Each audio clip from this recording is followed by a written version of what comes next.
Dis Maria Vacorda. Hello, everybody, and you're welcome to ABP's Farm Matters series, where we look at exploring some of the topics concerning rural living and farm life up and down the country. Mary Kennedy here, and over the course of this series, there'll be plenty of information and discussion from our range of expert contributors. Now, in this episode, we're going to take a forensic look at the importance of farm safety. And with me to provide fresh thinking on this constant issue are Pat Griffin, who's a senior inspector with the Health and Safety Authority, Alma Jordan, who set up AgriKids, which is taking a novel approach to farm safety awareness. First, though, while we all dread the thought of tragedy on our own farm and to our loved ones, Kerrie Leonard from Coolmullen in County Meath is here to tell us how what seemed to be a very ordinary day on the farm turned out to be one of the longest days of all. Kerrie, you are very, very welcome to Farm Matters. I know you're in your late 20s now, but you were just 6 years of age when this accident happened on your farm. Will you bring us back, please? Yeah, of course. I mean, it is an unusual thing to happen to a child, but unfortunately, it's not as rare as we would like to think it is. It's becoming, despite lots of best efforts, more common to see things like this happening to children, which is very unfortunate. But yeah, in 1997, I was still based here in Coolmullen, and very much a tom girl or tomboy, should I say, and was very involved on the farm and wanted to be around it constantly. So I had just started in our local primary school, and it was the May bank holiday. We had gotten the Monday off school, and what else would you do on your Monday off school but go down and help on the farm? Mm-hmm. And it was quite a nice day. So I was sitting in a tractor, not with my father, but with somebody else, and I was sitting on the inside wheel, sort of keeping myself occupied like any 6-year-old. Don't have great attention spans. And I was holding the handle above the door and bouncing up and down on the wheel. I happened to lose my grip and I fell out the door of the tractor that didn't exist. And the tractor was stopped, but thinking I was in front of the tractor, it was reversed. And the back wheel of the tractor went over my torso. And then I was picked up immediately and put into the cab of the tractor and driven to my family home. The situation assessed, and I was brought directly into hospital after that. What were your injuries, I don't have any memory Kerrie? of. Sorry? What were your injuries? So I was brought to hospital, and then over the course of that 24 hours in Crumlin Children's Hospital, I started to lose mobility, and my spinal cord was swelling against my spine, which no one had picked up on. And and then I lost feeling in my legs, and I sustained a T6 spinal cord injury. So I'm paraplegic, and I have no sensation from the waist down. Obviously, that was a traumatic experience for you, the victim, if you like, of the accident. But I imagine it also had a knock-on effect for your family and the whole farming community in your area in Coolmullen. Yeah, I mean, for me, I think it hasn't had that much of an impact. It has in other ways, but in terms of trauma, you have your injury when you're 6, and you have all these lessons in place and these little goals that you have to achieve, and it's a nice distraction for you. So it's not until you get into your teens where you actually start to realize the impact. So actually, the initial piece, from my perspective, was very minimal. From my parents' perspective, a lot harder. You still have a farm, you still have to continue to make sure it's functioning and running. And so trying to deal with grief and trauma while keeping a business going, it's very hard for people to be able to process their feelings. It feels very isolating when you're in the middle of it, when you're on your farm and you're on your own and every other farmer is on their own. But when something happens, all of these single individuals come together to make big impacts.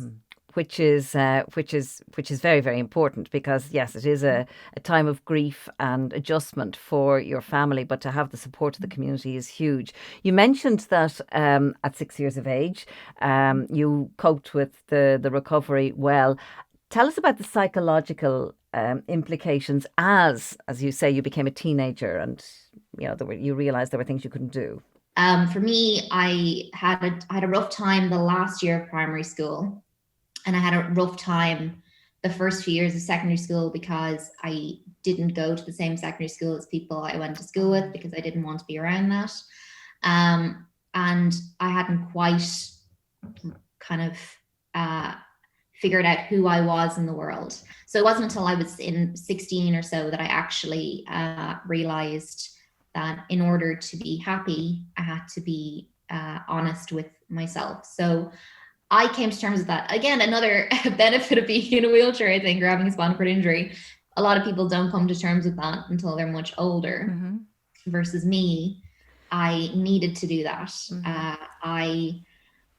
This is very heavy, but because I had the accident when I was 6 and started feeling different when I was 12 and having those feelings of not wanting to be here, I had those discussions with myself whether or not I would do that.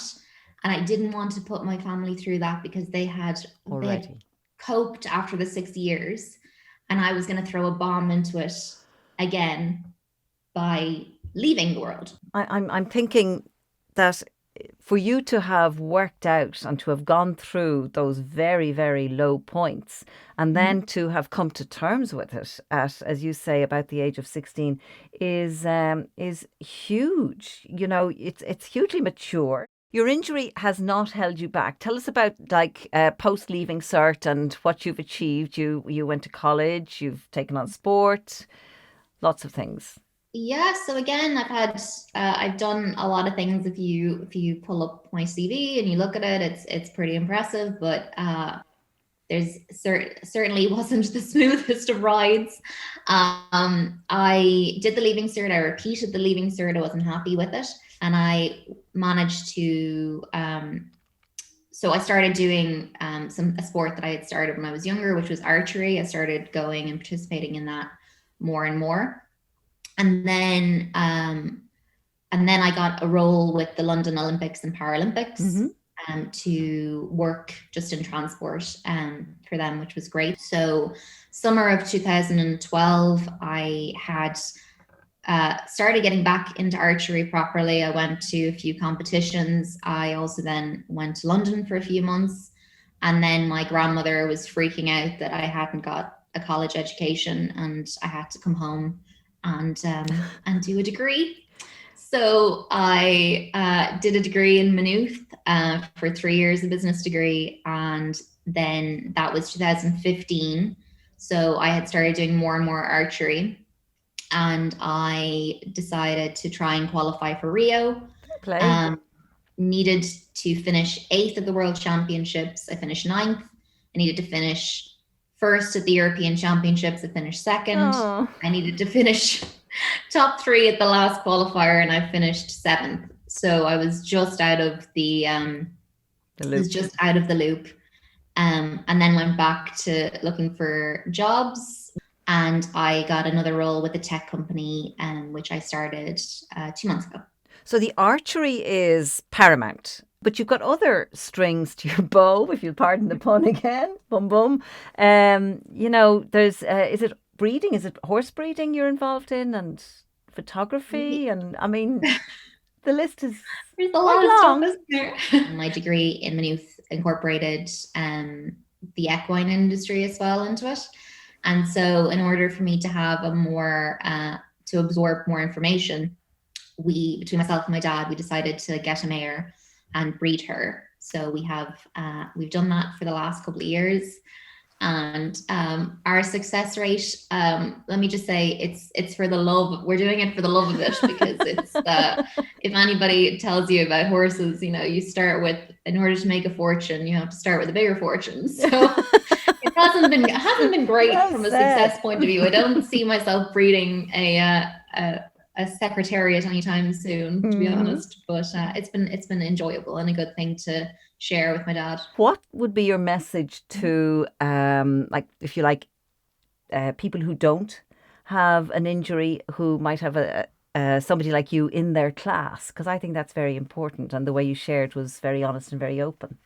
Yeah, I think I'm still working on this as an adult. I'm trying to normalize disability. I mean, it's such a thing that you've seen so many kids running through supermarkets, tugging at their parents, going, "Mommy, mommy, mommy, mommy, she's in a wheelchair. Shut up," and drag them out the door as quickly as possible. Versus, yeah, she is. And that's just, you can't change that as much as you could change the color of someone's eyes, right? When they're in school. So why do we want to make it? Why do we want to silence those voices? Why are we not just talking about it and putting it out there and normalizing it? Because the more you normalize it, like making kids feel like their disability should be hushed is something that I would immediately stop right in its tracks. Okay, well said. And thank you for sharing today, Kerrie. You're an incredibly robust and reflective and inspirational young woman, and I'll be looking out for your name now when the Paralympics happen again in the archery department. So thank you very much. Nice to meet you and talk to you, Mary. Now, of course, Pat Griffin, you're an inspector with the HSA, and the tragic events of Kerrie's accident are all too frequent and continue to rise. So will you tell us what your own analysis has found and why farm accidents are a constant cause of concern? Farming every single year represents the highest number of fatalities in the workplace. And a shocking statistic to give, and I hate talking about farm deaths purely in figures, because there's people behind these numbers, there's families, there's huge grief. But if you take agriculture, it represents 5% of our working population, and consistently agriculture represents about 40% of our workplace deaths. So, in very simple terms, you're 7 times more likely to be killed if you're going out your door to work on a farm than in any other sectors. And Pat, with regard to education and people being aware of it, are there fewer deaths now than there were, say, 10 years ago? Or what's the situation? No, I think it has changed quite a bit in relation to sort of age brackets. If you think about child deaths, if we go back into the 80s or 90s, I think child deaths, you could have probably had 6, 7, 8 children killed every single year. However, in the last 5 to 10 years, that has reduced to about 2 and sometimes 1 per year. So I don't really know whether it is the work of the Health and Safety Authority or other partners that work with us in the Farm Safety Partnership that has reduced those numbers, or simply children are more engaged in computer games and not going out onto the farm. So it's very, very difficult to say. But that is certainly a welcome trend, that the fatalities to children has reduced. But when you go to the other end of the spectrum and you talk about elderly people, fatalities to elderly people have really shown a huge increase in the last 5 to 10 years. And why is that? I suppose the age profile for one of farmers is increasing all the time. There's certainly not enough young people going into farming, and farmers tend to farm into their old age. They don't retire. They just keep going. Whether that's out of necessity for an income or just out of necessity for something to do, we're not sure. But certainly, fatalities to elderly people have spiked in the last number of years. For example, if you just take this year alone, we have 16 fatalities in agriculture.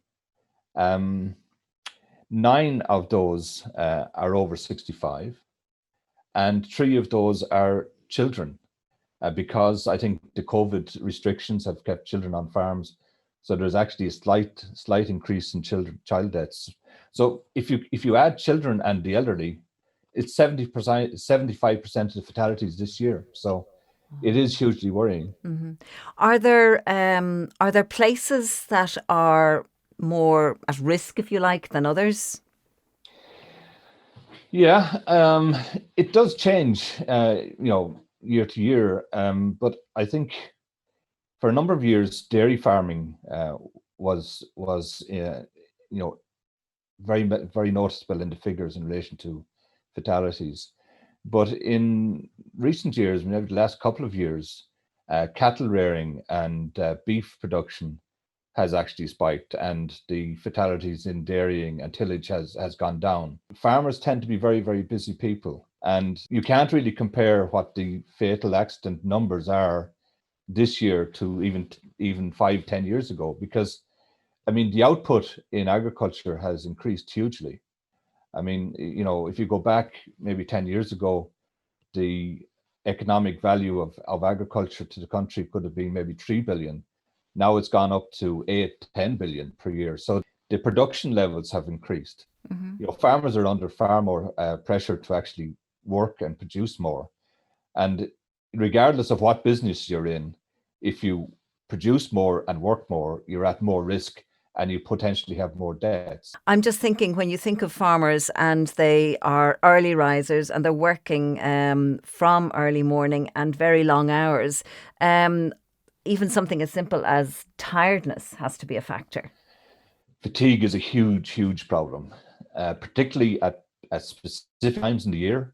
You can imagine in January, February, when calving happens and you're a dairy farmer that potentially doesn't have much help about, and you're up every second night calving cows late into the night. Over a period of time, particularly over maybe 2 weeks, 3 weeks, you do get fatigued. And if you're fatigued, you make mistakes.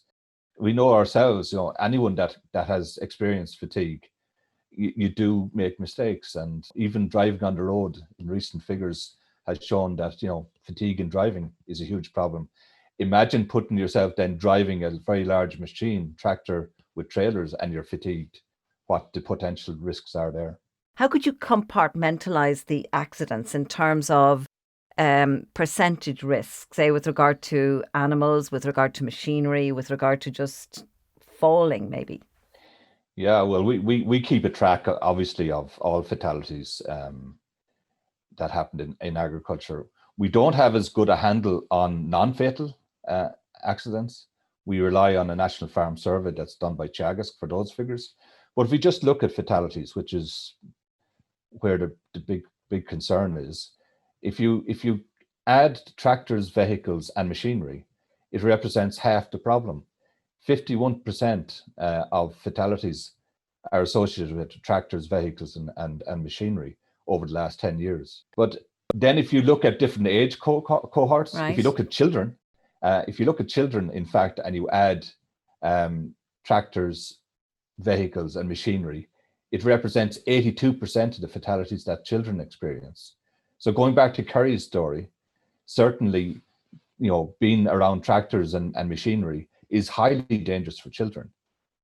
We can see it in the figures. 82% of them are killed with a tractor or machinery. And often is the case that the farmer is busy trying to feed cattle, using the equipment, and they just don't see the child coming in. So, we're not killjoys. We don't want to stop all this because of, it's not our intention to just absolutely not have children anywhere near farms, but it has to be done in a very controlled manner. It has to be without risk to the child, and the rules are there for very, very good reasons to stop these type of deaths that we see year in, year out. A child that hears a tractor down the yard runs down very, very fast, the grandparent or whatever parent is supposed to be minding that child, they're gone in a flash. And unfortunately, our sympathies go out to many families that have had such situations, and I think they would all turn the clock back, but it's just impossible. What do you see as the solution as we, maybe hopefully before too long emerge from this COVID situation? I certainly think the solution is more education and more focused messaging to farmers. I think a lot of farmers may have gone into farming many, many years ago and have never attended any type of training since. And I'm talking about skills training here, training in relation to how to handle livestock, how to protect yourself from a livestock attack, how to load, unload cattle, how to use your machinery properly. There's so many farmers in this country that have bought a piece of machinery, it's delivered on a low loader, and someone hands them the keys and say, best of luck with that. And there's no training. So I think if we look at any other sector in this country, whether it's people working in construction, or driving on the roads, or working in quarries or mining or factories, they all get training, and it's not just once-off training, it's continuous professional development. And I really think we need to bring in some sort of a scheme where farmers to get more training. It's practical, it's skills-based training. And I think it's pretty obvious if they've got better skills, better trained, and they know how to do the job better, you will actually prevent some of these deaths and injuries. And finally, Pat, I'm just interested to know, how do we compare with our farm safety standards and aspirations with maybe other European communities? Well, it's very difficult to say, actually, because I did some small piece of research on fatalities reported across the European Union. I found that 75% of European countries do not report fatalities to family members or people that don't have a contract of employment. So while Europe would say that we have 550 or thereabouts fatalities per year, if 75% of European countries don't report deaths to family members or people that don't have a contract, you can certainly say it is potentially 4 times higher. So it could be 2,000 deaths per year in agriculture across Europe.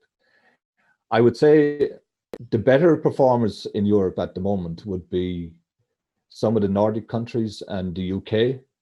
And I think we're somewhere in the middle. We're certainly not the worst, but we're certainly not the best. And I think we can be the best. We have some of the best farmers in Europe, in this country. We have a lot of positivity, and I think we have a lot of community action and connection between farmers that we can actually get a lot better at this. Mm-hmm. Well, Pat, thank you very much for being a part of ABP Farm Matters, and keep up the good work. Thank you, Mary. Let's bring Alma Jordan in here, because I know, Alma, that you set up AgriKids in 2014 to promote awareness of the risks in farming for young people. So what is your own background, and where did the idea come from? It was actually in August 2014, and my son at the time was just 2, and an alert came in on my phone notifying me of the death of a young child on a farm. And what really impacted me was, only days prior, another child had also died on a farm. Now, I grew up on a farm. We live on a farm, and I was a first-time mother. And I suppose in that moment, I instantly recognized that my home and where we worked and where we took our business from and our earning from was a major hazard. And that was the moment that I noticed that all the resources that I could find were very much directed at farmers, I suppose putting the burden on them to spread the message.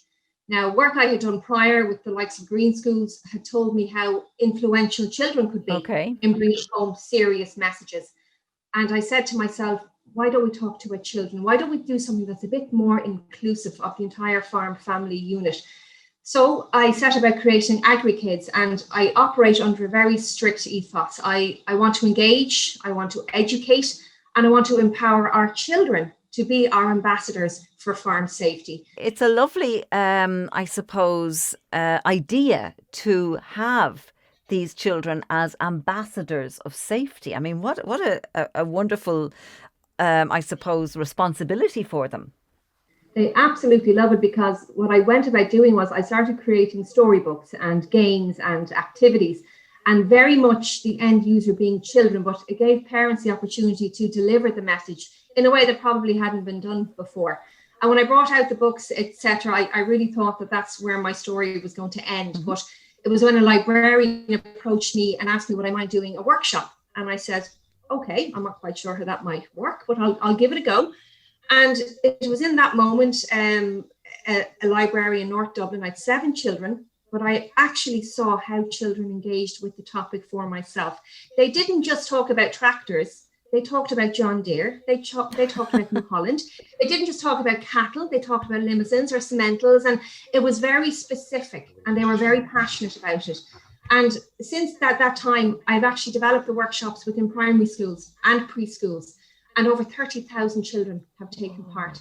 And I've never once had to advertise the fact that I do it. Mm-hmm. So we have a very powerful and influential audience with our children. And I leave them with a very special message. I actually say, guys, as an AgriKid, which you now are, you are an expert in farm safety. So you have my full permission to boss the grown-up.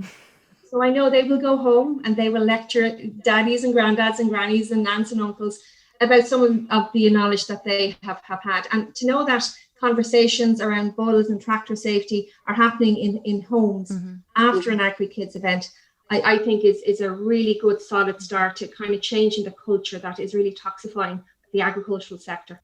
I'm sure the little ones are delighted to have the permission to boss the adults around. What kind of reaction have you seen in the 6 years to that, like, power that the children have? I suppose for me, it's wonderful that when a school gets in touch with me to go in and deliver an event, that they recognise the importance of the actual topic. And all too often they have said to me that what I do impacts their children from the moment that I speak to them, that they are going home to be on a farm, that they are going home with access to a farm, and that they even go as far as to take me to one side, the teachers, to single out certain children that they would have concerns about within their own farm life, and to say maybe you could direct a little part of your conversation to that particular child, engage with them, involve them in some way, and that's been hugely impactful. And I do recall one situation, a little boy called Tommy, and I always know when I go into a classroom who the characters are going to be. And Tommy was flanked by 2 older children, which immediately tells me that he could be, maybe a bit overtly enthusiastic about the topic. I know Tommy is going to take that messaging and he's going to bring it home. And you will have sown a seed with that child that he will possibly become instinctively safer mm-hmm. when the time comes for him to take over an actual farm. So it's an immediate impact when I do get in front of our children. But parents too. I've seen parents nod. I've seen parents answer questions. I've even had parents raise their hands to answer a question during an event. So it's lovely to have that kind of family involvement on the topic, and for it to happen in such a positive and very natural way. It certainly is, and it's what an amazing service that AgriKids provides, as well as going in and talking to schools and to parents and children's groups. Are there other aspects to the organisation? Well, I suppose one thing that has happened as a result of COVID, obviously I wasn't able to get into schools. Mm-hmm. I would have done a huge amount of outdoor events and shows around the country, culminating very much at the National Ploughing Championship, where I would have had a very, very, very busy day, three days.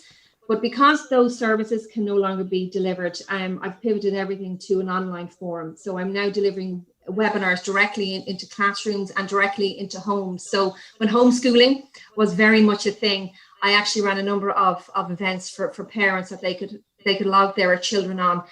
And that actually saw, I did 6 events in June alone, and over 4,000 children took part, as far as field as the United Kingdom. And I have to say some of the Welsh names did cause me a few little problems.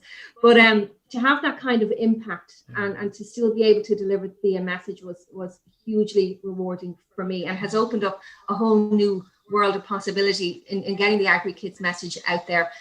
For my slightly older children, I've also developed a virtual reality platform. We brought out a gaming app, which is free to a download. And also I have touchscreen games, which again can be utilized within a classroom setting, so that every aspect of how and when and why children learn is actually covered under this particular topic. The only thing I do have to pull my socks up a bit on is doing them off Gaeilge. That's one thing I haven't delivered yet, but Well, I that'll be something will. for the winter, Alma. How do people access AgriKids online? Is there a website? There is. They can go directly to agrikids.ie, and in the Learn More section that they will find details on the events, on the resources, and on the various games, etc., that they can download and use from right now. And I suppose going forward with this, there's quite a number of areas that I do want to develop it into. I'm developing a set of guidelines for media, so that when there are photo calls and when there are press releases, etc., on a farming theme, that the imagery used is farm safe appropriate. And I think that in itself will take the message away from the farming sector and give it a much broader platform. I'm also developing a van, which I have kitted out with all my virtual reality platforms, my apps, etc. I saw it being done in the United Kingdom under the National Farmers General Farming Practices, and I suppose I set myself a challenge to do that for a farm safety. So the Farm Safe Roadshow was literally days from being launched when COVID hit, which was really great. So that is in the final stages now, and come next spring, next summer, that will be hitting the road, offering a dedicated, interactive farm safety experience for everybody. Alma, you provide a wonderful service, and it has been justly rewarded. Didn't you get a social entrepreneur award? Was it last year? A year ago, I was one of 6 to be awarded a Social Entrepreneurs Ireland award, which has basically enabled me to do so much more with very little resources that I do have. That's why I have a van now, to be honest with you, because of Social Entrepreneurs Ireland.